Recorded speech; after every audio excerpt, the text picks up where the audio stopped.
Muy buenos días, amigos y amigas. Estamos ya nuevamente con ustedes en su programa Salud desde el Alma, y como siempre pues con ese entusiasmo y sobre todo con ese ideal de poder llegar a ustedes con una pequeñita contribución para que mejore nuestra vida, para que mejore nuestra situación en todos los sentidos. Bien, siempre deseando pues que este trabajo que estamos realizando y también ustedes, invocar al Señor que este trabajo quede realmente satisfactorio para todos y que Él bendiga el trabajo de estos días. Los ponemos en sus manos. Hoy les tengo una sorpresa. Saben ustedes que cada semana tratamos de darles una sorpresa mayor, y hoy día tenemos con nosotros a la psicóloga Aurora Contreras. Ella pues es una persona con mucha experiencia en terapias de toda índole para mejorar la calidad de vida de los seres humanos, para sanar sobre todo, para mejorar en todo aspecto la vida del ser humano. Tiene un currículum muy amplio, no le voy a mencionar porque nos iríamos en eso, y lo que yo quiero es que aprovechemos al máximo todas las enseñanzas que puede ella transmitir, porque tiene muchísima experiencia en campos que ya los vamos a exponer poco a poco, ¿no? Pero por ahora la bienvenida, Aurora. Mucho gusto y gracias por estar con nosotros. Deseamos pues que nos des todas esas orientaciones que el público y nosotros mismos necesitamos, ¿no? Bienvenida, Aurora. Muchísimas gracias y buenos días. Gracias por la presentación. Contenta de estar aquí compartiendo con ustedes lo poquito que sé y a la orden en lo que sea necesario. Sí, el tema que queremos que trates hoy día es justamente sobre las famosas constelaciones familiares que están en boga y que sabemos el resultado tan grande que tienen en la salud de los seres humanos, refiriéndonos no solamente a la salud física, sino sobre todo emocional, ¿no? Que es la base. Qué bien. Entonces, cuéntanos, ¿qué es eso de las constelaciones familiares? Porque sé que tú tienes ya tus estudios profundos y tu experiencia más que nada en esto. Sí, realmente yo tuve el primer acercamiento a las constelaciones familiares lo tuve hace unos 15 años más o menos. Y podríamos decir que las constelaciones familiares son una forma de terapia que integra todas las corrientes psicológicas que existen. El creador de las constelaciones familiares, aunque él dice que no, que ya existían, es el alemán Bert Hellinger. Él era psicoanalista, es una persona que tiene 90 y pico de años, sigue dando talleres donde hay 600, 700, 1000 personas.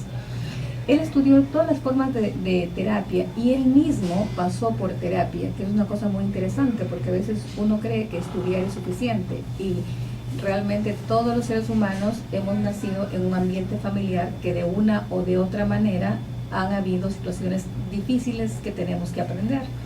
Entonces él hizo una síntesis. Podríamos decir que las constelaciones familiares son una forma de terapia breve enfocada en soluciones, donde en una sola consulta podemos tener acceso al inconsciente.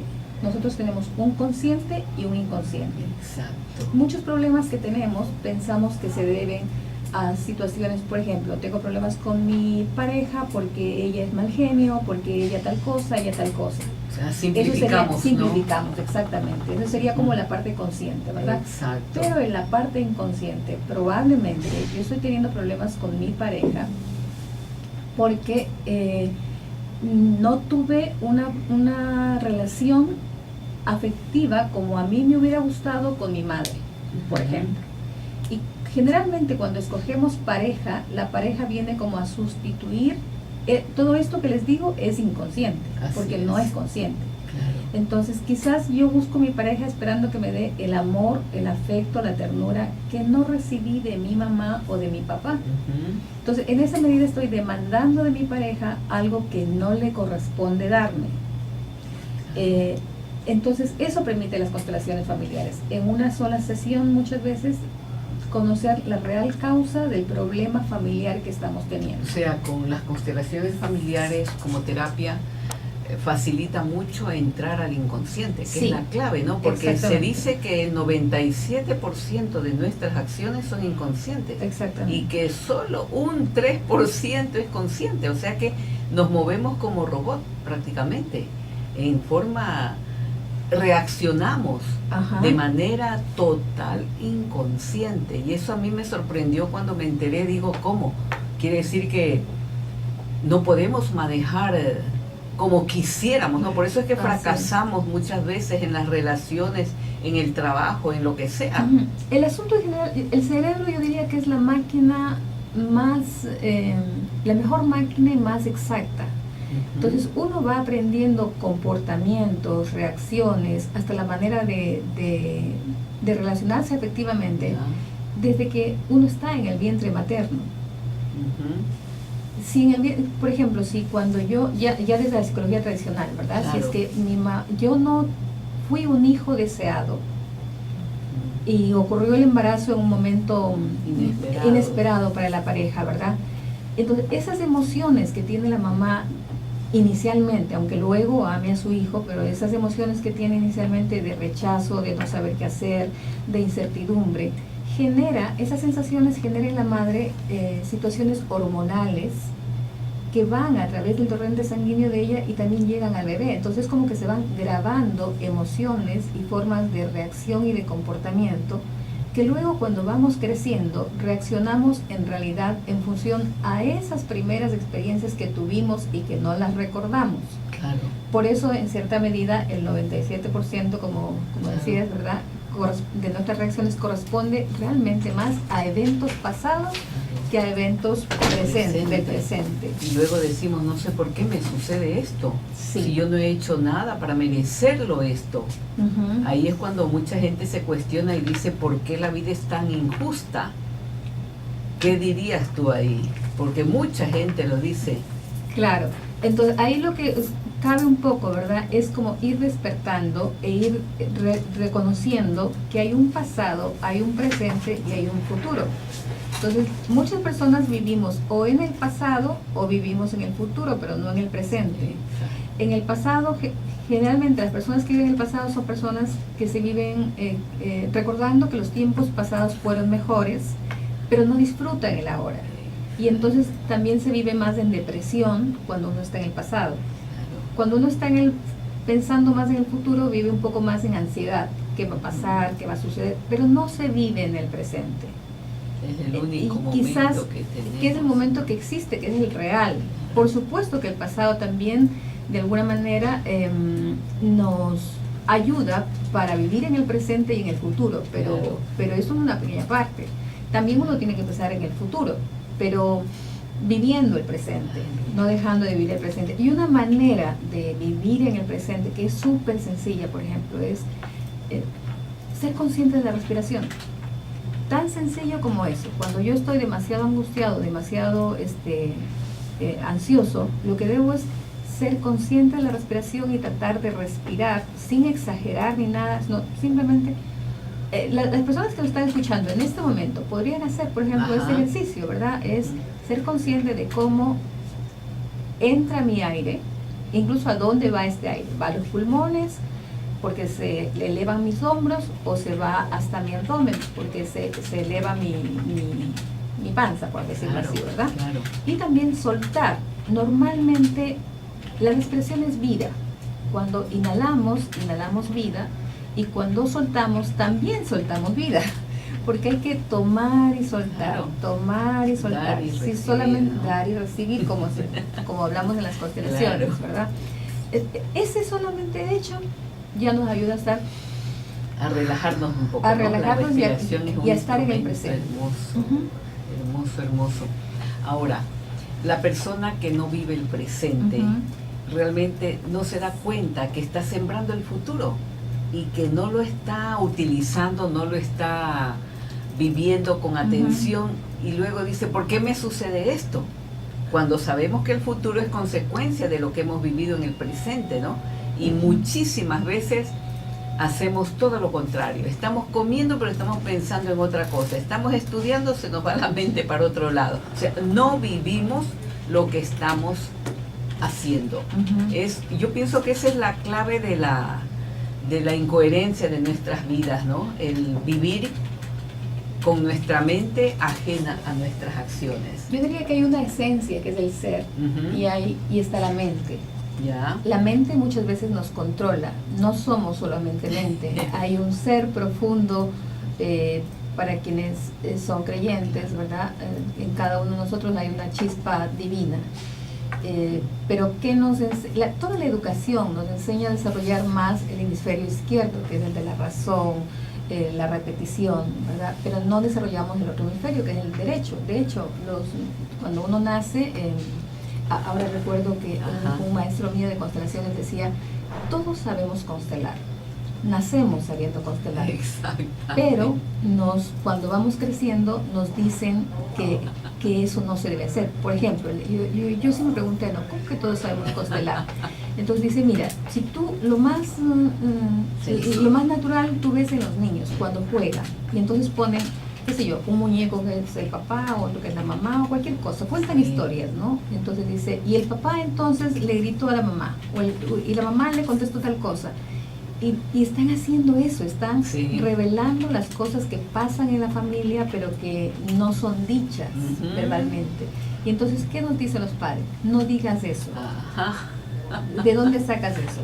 Cállate, ¿verdad? Eso, qué frecuente. Y también tenemos una capacidad muy grande de sentir. Recuerden las personas que nos están escuchando, cuántas veces uno de pequeño llegaba a la casa y sentía una sensación como que algo pasa aquí, miraba caras o sentía como un aire, y uno preguntaba ¿qué pasa? No pasa nada. Y entonces uno fue como pensando, estoy imaginando cosas, y va suprimiendo esa capacidad que tenemos de poder percibir más allá de los ojos físicos. Claro, así, ¿no? O sea que lo más importante por lo que acabas de decir es la preparación de los padres, ¿no? El conocimiento que deben tener los padres acerca de cómo se va dejando a un lado estas características y estas innatas que tenemos cuando nacemos, naturales. ¿No? Y que de pronto por la no preparación, el desconocimiento como padres, vamos más bien bloqueando, cerrando estos canales que deberían ser más bien estimulados para que no perdamos esa conciencia de lo que realmente somos y de la capacidad que tiene nuestro hemisferio derecho, porque esto lo hace el derecho. Claro. La intuición, la inspiración, la imaginación, todo eso, ¿no? Qué hermoso. Bueno, pero tenemos que hacer una pausa comercial, amigos y amigas, y volvemos inmediatamente en su programa Salud desde el Alma, y hoy día con nuestra invitada especial, la psicóloga Aurora Contreras. Amigos y amigas, en su programa Salud desde el Alma, continuamos con la entrevista con Aurora Contreras. Tengo otras preguntas, Aurora. ¿En qué consisten estas constelaciones familiares? ¿Qué es lo que se realiza allí? ¿Qué es lo que sucede dentro de una sesión de constelaciones familiares? Bueno, para mí la explicación más fácil de entender que se me hizo existe un wifi familiar, por decirlo así. Entonces hay un lugar donde no sabemos cómo está toda la información familiar de mis padres, mis abuelos, mis tatarabuelos y mucho más todavía. Entonces hay una manera de conectar con ese wifi familiar. Yo creo que, siempre digo, el internet lo copiaron de esa forma natural que ya existe. Entonces, así como heredamos los rasgos biológicos de nuestros padres, aunque no los hubiéramos conocido, heredamos el ADN familiar, y no sé si a alguien le ha pasado que, por ejemplo, ni conoció a su abuelo, pero por ahí la mamá le dice, camina igualito al abuelo, ves cómo cojea incluso cómo mueve el pie cuando camina. Entonces, ese tipo de situaciones nadie nos contó, no lo vimos, pero digamos tenemos esa información. Desde el punto de vista científico existe una rama que habla mucho de la teoría general de los sistemas, de donde encontraron que el todo es más que la suma de las partes. Por ejemplo, una pareja son un hombre y una mujer, pero ya juntos hacen mucho más que eso, porque juntan toda su potencialidad, ¿verdad? Pero asimismo dice esta teoría general que la parte tiene la información del todo. Entonces, yo que soy hija de un padre, una madre, y ellos a su vez de un padre y una madre, soy una parte de ese sistema familiar y por lo tanto tengo la información del todo familiar. Hacer una constelación familiar es conectar con ese Wi-Fi familiar. ¿Cómo se hace? Tomamos representantes. Por ejemplo, no sé si alguien ha visto lo que se llama un sociodrama, pero esto va más allá de un sociodrama. Si yo tengo una dificultad, digamos, con mi jefa, no sé por qué, pero yo hago todo lo posible por trabajar bien y por resulta, sí, y efectivamente, ¿no? O sea, trabajo muy bien y el resto de gente me reconoce. Mi jefa incluso me lo reconoce, pero siempre se da una relación muy tensa, muy de agresividad incluso. Entonces, bueno, viene la persona y lo comenta y uno puede decir, escoge un representante para ti y un representante para tu jefe. Cuando yo digo que le escojo a alguien para mi jefe, es como que si la persona me estuviera sirviendo de computador, donde yo escribo www, mi jefa, y ella me va a dar la información real de lo que está pasando. Y a veces sucede que yo sin darme cuenta, y mi jefa también sin darse cuenta, yo estoy identificando a mi jefa como si fuera mi mamá. Y como tengo conflictos con mi mamá, pero no los resuelvo, resulta que esa misma situación la recreo en la oficina de una manera que ni cuenta me doy. Eso sería, por eso es que decimos, ¿verdad? Que a mí me preguntan siempre qué son las constelaciones familiares y yo digo, yo puedo dar todas las explicaciones y es difícil entender hasta cuando uno no lo ve, porque a nivel de constelaciones familiares no se trabaja a nivel mental, se trabaja a nivel emocional, de sensaciones. Por eso es difícil explicar. Peor a través de un radio, ¿no? Claro, pero sí. Lo que puedo decir es que la persona dice un problema y a partir de ese problema se escogen representantes y que los representantes no necesitan conocer nada de la persona que está contando el problema ni a la familia, sin embargo dan información. Es algo sorprendente cuando uno ve por primera vez las constelaciones familiares, pero no tiene nada de sobrenatural. Es lo que le dije, una consulta psicológica donde se concentran todas las corrientes psicológicas: psicoanálisis, terapia familiar sistémica, grito primal, PNL y todas las demás. ¿Y quiénes pueden participar? Bueno, pueden participar todas las personas que gusten.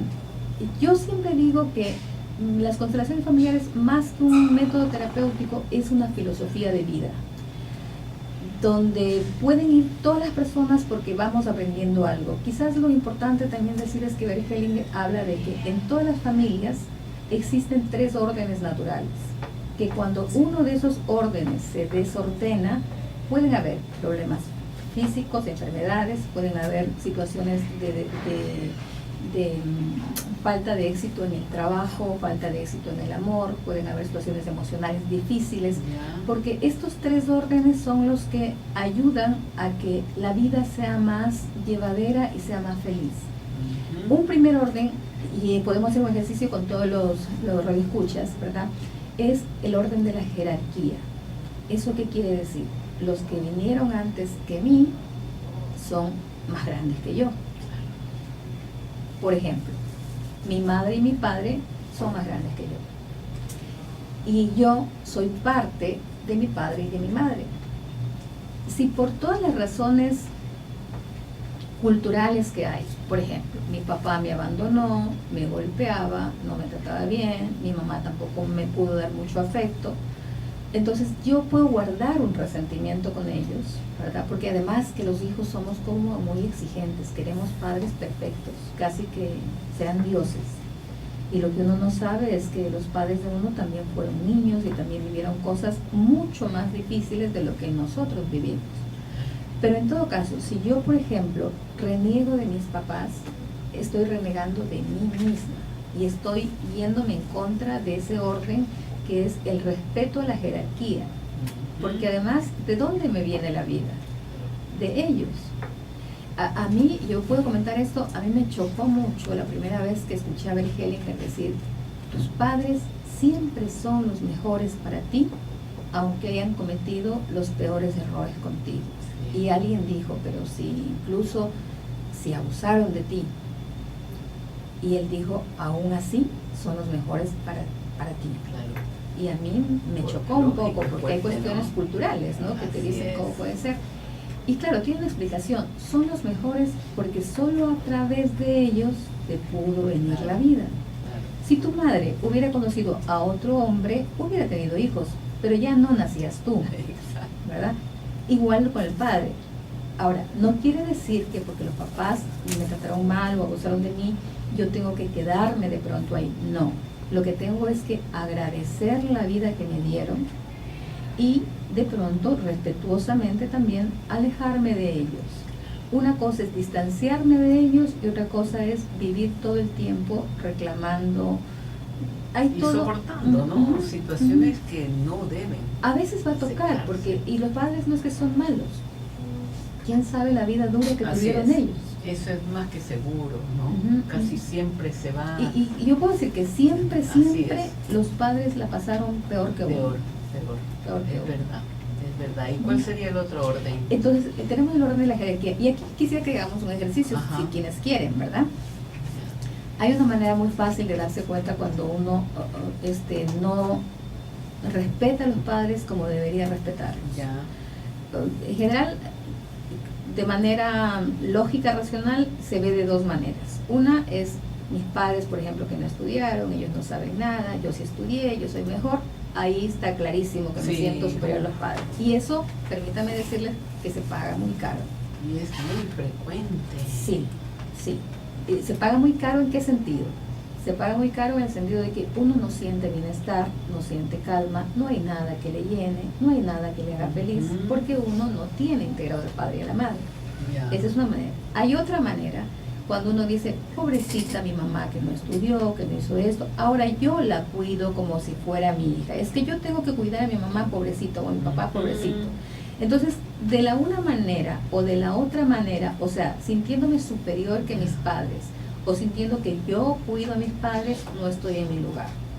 Eso sería y el ejercicio que quería hacerles es, cada uno de ustedes puede, ¿verdad?, imaginar a su mamá o a su papá enfrente de usted, y más aparte de la estatura que tenga. Por ejemplo, mi mamá puede ser más alta o más baja que yo, pero la sensación, porque yo les decía que en constelaciones trabajamos con sensaciones, es cada uno revisemos cómo se siente usted en relación, pongámoslo primero con su mamá.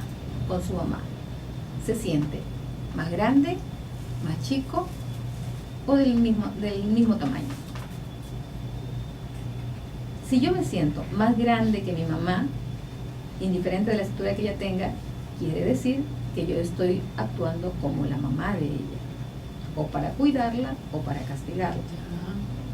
Si yo me siento del mismo porte de mi mamá, significa que yo estoy viendo a mi mamá como una igual mía. Y como igual solo se pueden ver las parejas. Porque la madre siempre va a ser más grande que uno. Lo ideal sería que yo me sienta más chica que mi mamá, porque entonces estoy en mi lugar de hija. Lógico. Generalmente cuando vienen a terapia yo les hago eso, ¿no? Y en relación con la pareja también, a veces les digo, en relación con tu pareja, ¿cómo te sientes? ¿Más chico, más grande o del mismo porte? Claro, esto se puede poner en cualquier relación. Claro, ¿no? Y en relación con la pareja, por ejemplo, ¿de qué estatura debería sentirse? Igual.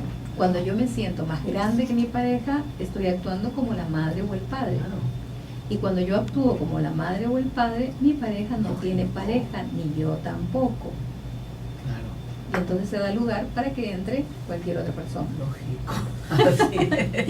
Y entonces la gente dice, ¿no? Le quitaron, la dejó. No, uno dejó su lugar sin darse cuenta de estas cosas. Lógico, inconscientemente. Bien, está interesantísimo y tenemos que continuar, Aurora. Vamos a otro nuevo corte comercial. Regresamos inmediatamente con ustedes en su programa Saludes del Alma. Recuerden el teléfono al que pueden llamar desde este momento, el 26280-594 de Teleradio. Bien. Estamos nuevamente con ustedes en nuestro programa Saludes del Alma y con la entrevista de la psicóloga Aurora Contreras, con temas por demás interesantes que necesitamos ampliarlos. Estábamos hablando de los órdenes que se encuentran dentro de una familia y la repercusión que esto puede tener cuando no se sigue, ¿no?, este orden. ¿Cuáles serían los siguientes? Entonces tenemos la jerarquía, ¿verdad? Ya. Que se da con los padres. Yo diría que la jerarquía también se da con los hermanos, porque a veces el tercero quisiera ser el primero y a veces renegamos, ¿verdad? Y hay un orden natural. El primero nació primero y no hay nada que hacer. El segundo nació segundo y no hay nada que hacer. Y el tercero nació tercero, ¿verdad? Esa sería toda la jerarquía. El otro orden es la pertenencia. La pertenencia quiere decir todos los miembros de la familia pertenecen, hayan hecho lo que hayan hecho, porque para la conciencia familiar no hay bueno y no hay malo, todos pertenecen. Y yo también digo, ¿no? A ver, ¿en qué familia puede decir? En mi familia, quizás lo que voy a decir va a resultar duro para algunas personas, porque yo puedo decir, a ver, ¿en qué familia puede decir? Aquí no ha habido asesinos, aquí no ha habido víctimas, aquí no ha habido homosexuales, aquí no ha habido prostitutas. Yo personalmente no lo puedo decir, porque a veces uno cree que familia es solamente yo, mis papás y mis abuelos, pero mis abuelos tuvieron papás y así sucesivamente. Hermanos. Sí. O sea, pero para que nosotros estemos aquí, hay no sé si millones o cientos de millones de generaciones. Claro. Entonces algo tiene que haber habido, ¿verdad? Lógico. Entonces, cuando en una familia nosotros descalificamos a alguien por ser borracho, por ser esto, y decimos ese no es de la familia, o no hablamos. Además, acuérdense, antiguamente cuando había un familiar con discapacidad se lo ocultaba, se lo escondía. Cuando había un embarazo fuera del matrimonio, ¿verdad? Entonces, todo eso son exclusiones. Cuando uno excluye a alguien de la familia, algo va a suceder, porque justamente el excluido es como que la familia vuelve y repite la misma situación en una siguiente generación. Por ejemplo, si mi abuelo era alcohólico y nadie hablaba de eso por vergüenza, y yo ni siquiera lo sé, probablemente un nieto va a nacer y va a ser alcohólico, porque lo que está buscando el sistema familiar es que acepten esa situación familiar. Exacto. En el momento que se acepta, puede desaparecer esa situación. Claro, qué interesante, ¿no?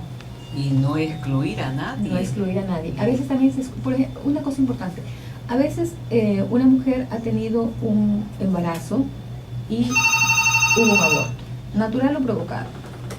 Entonces, por ejemplo, si esta mujer, su primer embarazo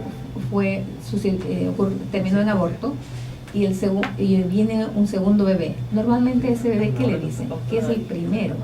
No le dicen que es el segundo. Así es. Y en realidad es el segundo, no es el primero.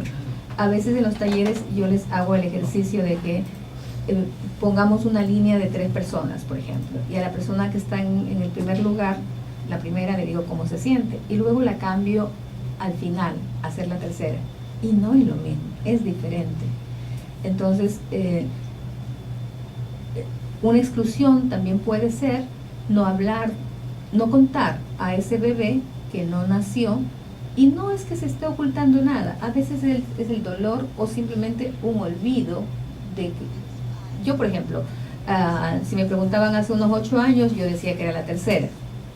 Luego me di cuenta que no soy la tercera, soy la cuarta.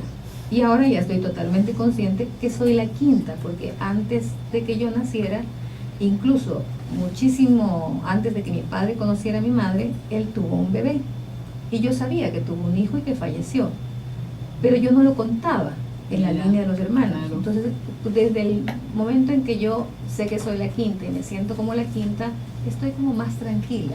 Estás ocupando el lugar, estoy ocupando, ¿no? Mi lugar, exactamente. Claro. Eso que dices es importante, porque hay personas que dicen, siempre que yo voy a un lugar siento como que no es mi lugar, no me corresponde. Y a veces con una situación simplemente de saber que no soy el segundo, sino que soy el tercero, es como que se tranquiliza todo. Sí, eso se ve con frecuencia también. Sí. Qué interesante. Y en los casos, por ejemplo, de un niño que es adoptado por una familia, ¿cómo lo incluyes? ¿Qué sucede allí? Bueno, ahí son 2 cosas, ¿no? Probablemente, y esto ya lo he visto en algunos casos que me toca trabajar de adopciones, cuando una persona adopta un bebé, en su familia también hubo alguien, probablemente en otra generación, que dio un bebé en adopción. O que lo dejó. ¿Y cómo lo incluyes o cómo lo excluyes? ¿Está incluido o no? Este hijo, ¿verdad? Tiene, yo diría, 2 padres y 2 madres. Ya. Un padre biológico y una madre biológica. Y para quienes adoptan a bebés, la cosa más importante de los padres adoptivos es que honren a los padres de ese niño que les hizo posible tener ese hijo. Aunque el hijo no sepa que es adoptado. Yo veo muchos problemas de hijos adoptados que terminan golpeando a sus padres adoptivos, que terminan haciendo cosas. Cuando uno ve una constelación, ahí lo que puede ver es que los padres adoptivos no honran y respetan a los padres del niño que recibieron. Yeah. Y eso es importante para que el hijo, este hijo, aunque no sepa, no sepa conscientemente, en su inconsciente lo sabe. ¿Y no es mejor decírselo? Lo ideal es decirlo. Yeah. Ahora, si ya no se lo dijo antes, habrá que buscar el momento y las circunstancias adecuadas para decirlo. Yeah. Pero cuando los padres adoptivos no respetan a los padres del hijo que les fue dado, hay mucha agresividad de parte de los hijos adoptados hacia los padres adoptivos. Yeah. Y también cuando ya es una persona adulta, la persona adoptada tiene que hacer un duelo de sus padres biológicos. Perfecto. Para poder realmente pertenecer a esta nueva familia, que serían los padres, yo los llamo los padres del corazón, porque tiene padres biológicos y tiene padres del corazón. Y a veces los padres que adoptan, ¿verdad?, descalifican mucho a los padres que dieron en adopción. Porque es frecuente, porque dicen lo dejaron botado, no lo pudieron tener, mire como lo dejaron, yo lo cogí. Es como un poco, yo soy mejor que los padres verdaderos. Y los padres biológicos siempre van a ser los verdaderos, porque solo a través de ellos les pudo venir la vida. Y realmente es un regalo que les están dando cuando lo dan en adopción, lo hayan dejado en las circunstancias que lo hayan dejado. Y en general los padres, cuando dan en adopción, aunque no sea conscientemente, de manera muy inconsciente, buscan lo mejor para sus hijos. No se sienten con la capacidad de darles el amor, el cuidado, y entonces lo entregan a una institución, o a veces en un momento de no saber qué hacer, hasta lo pueden dejar abandonado, ¿no? Pero de alguna manera, o sea, pudieron darle la vida, le dieron la vida. Bergelinger dice, solo los padres te dan la vida, el resto te lo da cualquiera. Por supuesto que es un regalo mucho más grande cuando los padres, además de la vida, le regalaron también los cuidados. O sea, mientras más pronto también se le explique al niño o a la niña adoptado, sí. Como que va a evitar que se desarrolle esa agresividad más adelante, ¿no? Sobre todo que los padres que adoptan honran y respeten a los padres de este niño, porque cuando honran y respetan a los padres de este niño, también están honrando y agradeciendo que ese hijo esté con ellos, porque ese hijo es parte biológica de los otros. ¿Y qué otro orden tenemos? Y el otro orden que tenemos es el equilibrio entre el dar y el tomar. En relación con la pareja debe haber una igualdad del equilibrio entre el dar y el tomar. A quien nunca le vamos a poder devolver en la medida que nos dieron es a nuestros padres. Ahí siempre ellos van a ser los mayores dadores. Y en relación de pareja, en esto del equilibrio entre el dar y el tomar, hay una regla, diría yo, para que la relación funcione. De lo bueno que me da mi pareja, siempre debo darle un poquito más. Lo que yo veo cuando hacemos los talleres y hacemos la práctica es que si él me da tal cosa, yo le doy en la misma medida o le doy un poquito menos. Entonces, si yo le doy a mi pareja un poquito menos de lo bueno que me da, un poquito menos, mi pareja no se va a sentir tan estimulada para seguirme dando más. Entonces, si le doy un poquito más, ¿verdad?, esa pareja también dice, ay, qué chévere que me dio algo, entonces yo le vuelvo a dar. Y el otro me da y el otro me da. Entonces hay un equilibrio entre el dar y el tomar. Pero también lo que más le llama la atención a la gente es que de lo malo que me da mi pareja, también tengo que darle. Un poquito más. No, ahí es lo contrario. Tengo que darle un poquito menos. Porque si le doy un poquito más, no sé si ustedes han visto, pero yo he podido ver parejas que viven como perros y gatos, y uno dice, ¿qué hacen juntos esta pareja? Bueno, así como las cosas positivas nos generan un buen vínculo y nos permiten seguir juntos, las cosas negativas también. Pero de lo malo hay que darle un poquito menos, porque si le doy un poquito más, ya es venganza. Y el otro se siente también con derecho de hacerme cosas más malas. Otro poquito más. Pero si el otro me hace algo malo y yo le hago algo malo, pero un poquito menos, es como que removerle la conciencia al otro Y además también cuando te hago algo malo a ti, es como decirle, oye, mírame que estoy aquí. Pero hay muchas mujeres que dicen, si él me hace algo malo, yo le hago algo bueno, yo ni en cuenta le tomo, y él me trata así, pero yo así, porque yo no soy de esa manera. Entonces, cuando no hacen eso, ajá, ¿verdad? Eso es muy riesgoso para los hijos especialmente. ¿Por qué? Porque si un padre maltrata a la madre y la madre no reclama, aunque lo siente, ¿verdad? Los hijos están viendo eso. Observan y perciben Y hay todo. un hijo que se toma el enojo de la madre y ella actúa como adulta en relación al padre. Sí, tenemos una llamada. Buenos días, adelante. Aló, buenos días, doctora. Buenos días a la doctora que está allí también. Buenos días. Mire, Sí. yo quería hacer una pregunta. Ayer pude ver en la televisión, oiga, una golpiza que le daban a una chica. ¿Y qué había sido? Había sido porque esta chica se había hecho de compromiso. Y ella les daba la quincena a los padres, pero como ya se hizo de compromiso, no les daba nada. Bueno, y estaban en eso, se habían ido al asunto esto de la ley. Y bueno, y ahí, bueno, no sé qué cosa fue, pero el asunto es que le cayeron al golpe el papá, la ¿Cuál mamá, es su pregunta, los hermanos. amiga? Díganme ustedes, si esa chica ya consiguió su compromiso, pues ya anda tranquila. Ah, no, que por qué no me van a dar la quincena, que más le importa yo, que yo soy el Claro. padre. Así es, gracias, quisiera saber por qué. Ya, mire, lo Gracias. que usted está diciendo ahí, claramente se ve una transgresión al orden de la jerarquía. Los padres están viendo a su hija como si ella fuera la grande, la que tiene que mantenerlos, proveerlos. Cuando pasa eso, así tan claramente como lo están haciendo los padres, con este caso que usted cuenta, entonces la hija no puede tener su propia vida, no va a poder hacer su vida. A veces no es tan así claro, pero los padres también, puede ser que, mi hijita, no quiero que te vayas, esto. ¿Cuántos padres hay que tienen a sus hijos en su casa, ya son adultos y los hijos incluso llevan a su mujer, o están casados pero siguen Depende. bien ligados a... Uno puede decir qué bonito como quieren a sus padres, sí, pero todo tiene un límite. Cuando el amor a los padres no permite que uno haga su propia vida, entonces ahí estamos hablando de que hay el orden de la jerarquía está trastocado, ¿verdad? Ahora, uno mira esto con ojos de horror.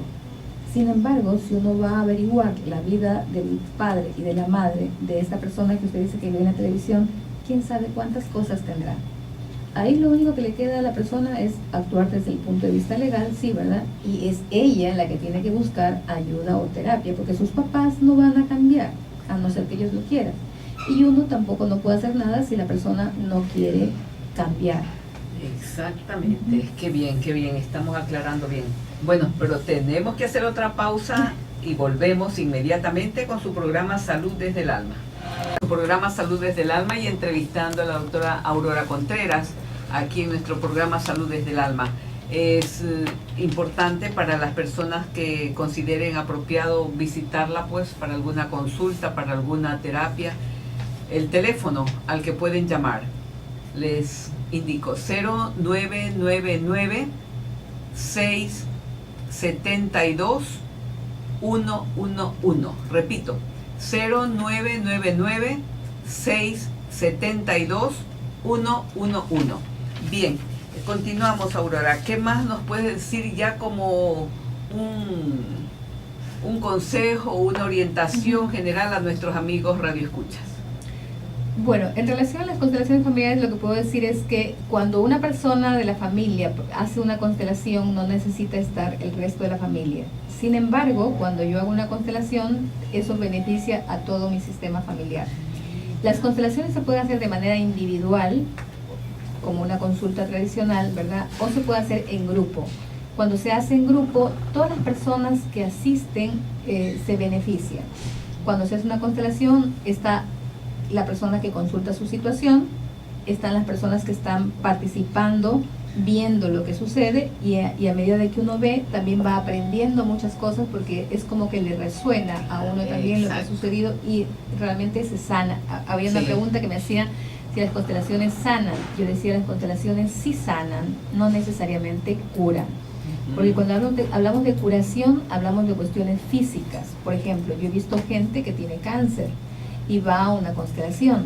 Muchas veces el cáncer lo que está diciéndome es hay un problema muy grande con mi mamá, por ejemplo, y mientras yo no resuelva eso, tal vez el cáncer no se resuelve. Y incluso haciendo una constelación, el cáncer probablemente no se va. Nadie le puede decir que con una constelación se cura físicamente, pero sí la mirada que yo tengo sobre la enfermedad, cómo vivo la enfermedad, cambia totalmente. Entonces, en ese sentido, las constelaciones sanan dolores, sanan situaciones emocionales, sanan relaciones, y en lo físico pues hay que buscar la parte médica, ¿no? Claro. O sea, es una alternativa muy complementaria, podríamos debería decir, ser complementario, ¿no? debería ser complementario, porque las enfermedades en realidad son señales que nos está dando el cuerpo de que hay algo que no estamos llevándolo bien a nivel afectivo o a nivel de relaciones. Esa es la parte integral que debemos aprender a ver. Las enfermedades son una manifestación de lo que está sucediendo en lo emocional. Las familias, ¿cómo? Tenemos una llamada. Buenos días, adelante. Buenos días. Agradeciéndoles este entendimiento que hemos tenido esta mañana. Gracias. Muy importante esto de las constelaciones familiares. Ajá. Había escuchado mucho sobre esto, pero realmente no lo entendía. Tengo una pregunta para la psicóloga. Si podría, faltando unos minutitos, si no hay otra llamada, repetir la segunda orden. El segundo orden es a ver, el primero, son tres, la jerarquía. Hay que respetar siempre a los que vinieron antes.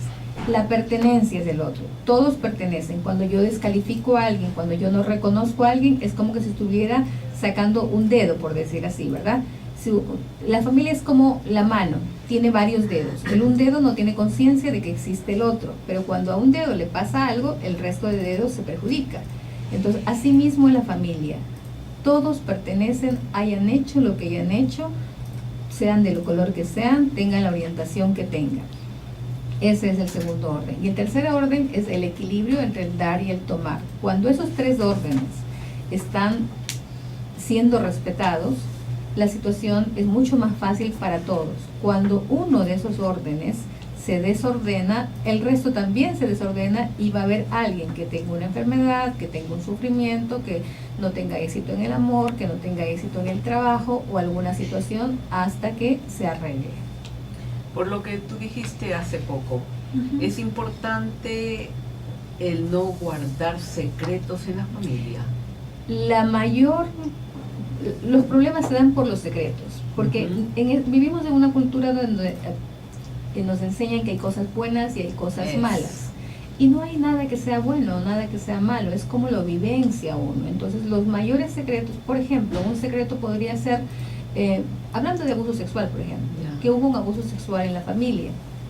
Cuando hubo un abuso sexual en la familia y eso es callado, se va a volver a repetir. Por ejemplo, o esto que hablábamos de un hijo adoptado, que lo callan, cuando es un secreto, ¿verdad? Como que si fuera algo malo. Entonces ese secreto es lo que causa el problema. Si uno aprendiera a decirlo desde que son pequeños los niños, que no tienen juicios de valor, muchos problemas se ahorrarían. La base de los problemas son los secretos. Tenemos otra llamada. Adelante, buenos días. Por favor, repite el nombre de la doctora que está hablando y el nombre de la doctora. Sí, la doctora se llama Aurora Contreras y el teléfono es el 0999-672-111. La doctora Aurora Contreras. Ella es consteladora familiar y tiene muchísima experiencia en diferentes formas de terapias, ¿no? En realidad no es solamente lo de constelaciones familiares, tiene una hoja de vida muy grande que por eso no la leí, pero en psicoterapia infantil, técnicas creativas no verbales, ¿qué más? Es facilitadora de escuela para padres, expositora en los cursos de educación media, tiene mucha experiencia, eso les puedo decir. Es importante que ustedes conozcan, y si hay alguna necesidad de sanar algo dentro de su familia, pues la tienen a ella dispuesta, porque es su razón de trabajar. Bien, yo te agradezco muchísimo, Aurora, y me gustaría desde hoy día mismo comprometerte para más adelante en alguna ocasión que vuelvas a participar, porque justamente en este programa lo que pretendemos Esa es nuestra intención, ayudar a la comunidad a que vaya despertando su conciencia para mejorar su vida, porque en realidad sufrir no es nada bueno, nada conveniente, ¿no? ¿Por qué no buscar? No es lo natural. No es lo natural. No es lo natural. Las Entonces, creencias que tenemos son las que nos generan. Claro, aprender a vivir y a ser felices. Bien, muchísimas gracias amigos y amigas por su sintonía. Estamos aquí siempre para servirles y espero que el resto de este día sea magnífico. Buenos días y que Dios los bendiga.